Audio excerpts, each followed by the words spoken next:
भारत ने पहलगाम हमले का बदला लिया, आधी रात चलाया ऑपरेशन सिंदूर। भारतीय सेना ने 9 आतंकी ठिकानों पर एयर स्ट्राइक की है। पीओके में 5 और पाकिस्तान में 4 ठिकानों को ध्वस्त किया है।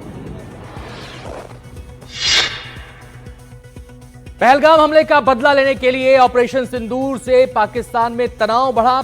2019 के पुलवामा हमले का बदला बालाकोट एयर स्ट्राइक के जरिए लिया गया था। आतंक के खिलाफ इस ऑपरेशन को ऑपरेशन सिंदूर का नाम दिया गया, जो महिलाओं का गहना होता है, जिसे पाकिस्तानी आतंकियों ने उनके माथे से छीन लिया। तो ऑपरेशन को अंजाम तक पहुंचाने के बाद विदेश मंत्रालय ने अपनी प्रेस ब्रीफिंग में सेना की 2 महिला अफसरों को शामिल किया। 2016 के उरी हमले के बाद हमारे जवानों ने पाकिस्तान के कब्जे वाले कश्मीर में घुसकर सर्जिकल स्ट्राइक की और आतंकियों के लॉन्च पैड्स को तबाह किया। भारतीय एयर स्ट्राइक में हिजबुल मुजाहिदीन का सबसे पुराना ट्रेनिंग सेंटर तबाह हो गया। हिजबुल के आतंकी सेंटर में न सिर्फ आतंकियों को ट्रेन किया जाता था, बल्कि ये इतना बड़ा था कि इसमें करीब 200 हिजबुल मुजाहिदीन आतंकी रह सकते थे। ऑपरेशन सिंदूर के तहत भारतीय वायुसेना द्वारा पाकिस्तान और पीओके में आतंकी ठिकानों पर की गई सटीक स्ट्राइक के बाद पाकिस्तान में बौखलाहट है। पाकिस्तान के प्रधानमंत्री शहबाज शरीफ ने राष्ट्र को संबोधित करते हुए गीदड़ भभकी दी है। बताया जा रहा है भारत की इस कार्रवाई के बाद आतंकी मसूद अजहर फुट फुट के रो रहा है। खबरों के मुताबिक एयर स्ट्राइक में उसके परिवार के 10 लोगों को मारा गया है। उसकी बड़ी बहन बहनोई की मौत हो गई, उसके एक भतीजे और उसकी पत्नी की मौत हो गई।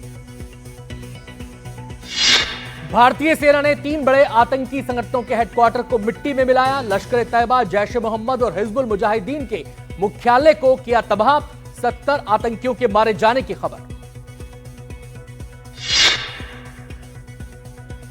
रात 1 बजे के 5 मिनट से 1:30 बजे तक चला सेना का यह ऑपरेशन। 25 मिनट की सैन्य कार्रवाई में 9 आतंकी ठिकानों के 21 आतंकी कैंप्स को टारगेट किया गया। ऑपरेशन सिंदूर पर सेना और विदेश मंत्रालय ने की प्रेस कॉन्फ्रेंस। विदेश सचिव विक्रम मिस्री, कर्नल सोफिया कुरैशी और विंग कमांडर व्योमिका सिंह रही मौजूद।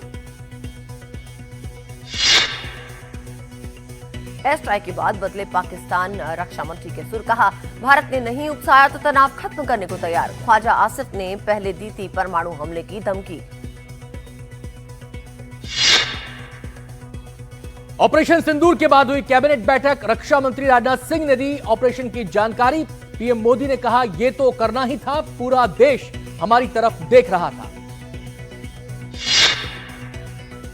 ऑपरेशन सिंदूर के बाद प्रधानमंत्री मोदी ने राष्ट्रपति भवन पहुंच के राष्ट्रपति से मुलाकात की, ऑपरेशन की जानकारी दी।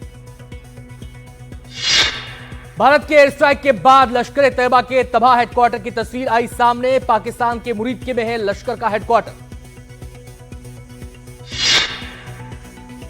भारतीय सेना की एयर स्ट्राइक के बाद पाकिस्तान के बहावलपुर से सामने आई तबाही की तस्वीर। पूरी तरह से तहस नहस दिखा आतंकियों का ठिकाना। भारत ने बुधवार सुबह पाकिस्तान पर मिसाइलें दागी। स्ट्राइक के बाद पीओके में कई इमारतें ध्वस्त हो गई। मुजफ्फराबाद में भी दुश्मन के ठिकाने नष्ट हुए।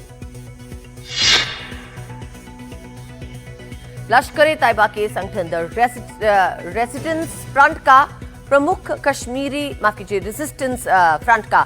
कश्मीरी शेख सज्जाद गुल पहलगाम आतंकी हमले का सरगना है। अधिकारियों ने बुधवार को यह जानकारी दी है। अधिकारियों ने कहा कि एलईटी के संरक्षण में पाकिस्तान के रावलपिंडी शहर में छिपे हुए गुल को सज्जाद अहमद शेख के नाम से जाना जाता है और वो कई आतंकी हमलों का सूत्रधार रहा है। पाकिस्तान ने कश्मीर के पुंछ और राजौरी इलाके में गोलीबारी की है, लेकिन स्थानीय लोगों का कहना है कि वो पाकिस्तान के खिलाफ डटकर खड़े हैं। लोगों ने कहा कि वो यहां से नहीं जाएंगे और भारतीय सेना का समर्थन करेंगे। पुंछ में नियंत्रण रेखा से सटे गांव पे पाकिस्तानी सेना की बमबारी में 13 लोगों की मौत हो गई। 50 से ज्यादा लोग घायल हैं, जिनका इलाज जारी है। ऑपरेशन सिंदूर पर गृह मंत्री अमित शाह का बयान। कहा, हमें अपनी सेना पर गर्व है। हमले का मुंहतोड़ जवाब देने के लिए हम प्रतिबद्ध हैं। ऑपरेशन सिंदूर के बाद रक्षा मंत्री ने तीनों सेना प्रमुखों से बात की और ताजा हालात का जायजा लिया।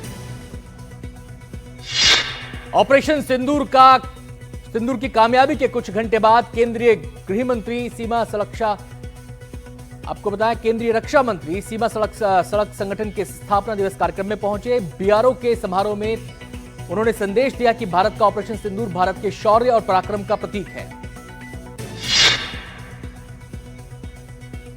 एयर स्ट्राइक पे जेपी नड्डा का बयान, कहा छेड़ोगे तो छोड़ेंगे नहीं, भारत आतंकवाद को उखाड़ फेंकने में सक्षम है, आतंकवाद का नासूर मिटा देंगे।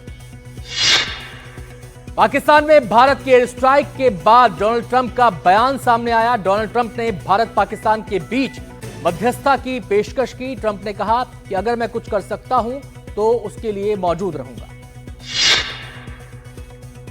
साथ ही ट्रंप ने कहा कि मैं भारत पाकिस्तान के साथ मिलकर काम करता हूं, मैं दोनों देशों को बहुत अच्छी तरह से जानता हूं, उन्हें इस समस्या का समाधान करने के लिए करते हुए देखना चाहता हूं, उम्मीद है वो अब रुक सकते हैं।